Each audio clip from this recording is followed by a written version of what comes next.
At the edge of a private airfield in Texas, a homeless man named Marcus Reed sat with nothing but a worn backpack and a quiet gaze.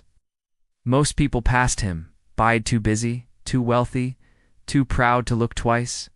Except Olivia Hale, a self-made CEO of a tech empire. Olivia was powerful, brilliant, and used to being the smartest one in every room.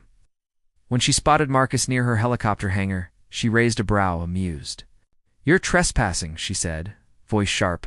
Marcus only nodded politely. Just needed shade for a while. "I'll move." But something about his calmness irked her. Someone with his appearance shouldn't hold himself. Like a man with dignity, with history, with pride. She smirked and pointed to her sleek black helicopter. "Tell you what, if you can fly that, I'll give you a job. Maybe even marry you." Her board members laughed nearby. No one expected a response. Marcus studied the aircraft for 3 quiet seconds, and then smiled. "Keys?" he asked softly. A ripple of surprise shook the group. Olivia tossed them, confident this man would embarrass himself and she'd wear the victory like jewelry. Cameras came out. Employees whispered. But when Marcus stepped inside the cockpit, his hands moved with practiced familiarities, which is gauges, rotor ignition like he'd been born there. The engine roared, blades spun. The helicopter lifted in one smooth, expert climb. Olivia's smile died. Marcus circled the field, performed a textbook hover, then landed gentler than the wind itself. When he climbed out, silent awe replaced mockery. Where did you learn to do that?" Olivia asked, breathless.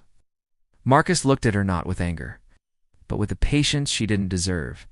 U.S. Air Force, rescue pilot. Retired after a crash took my family. Everything else fell apart with them. Silence. Heavy. Human.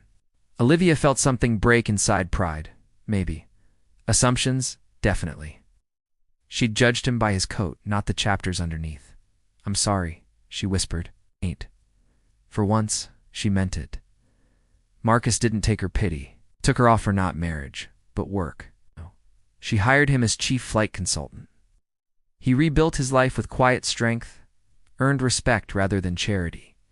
Weeks later, reporters interviewed him, headlines exploding across the country, not about the CEO's joke, but about the man who rose again when nobody believed he could, because greatness isn't always dressed for success. Sometimes it's sitting in the shade, waiting to be seen.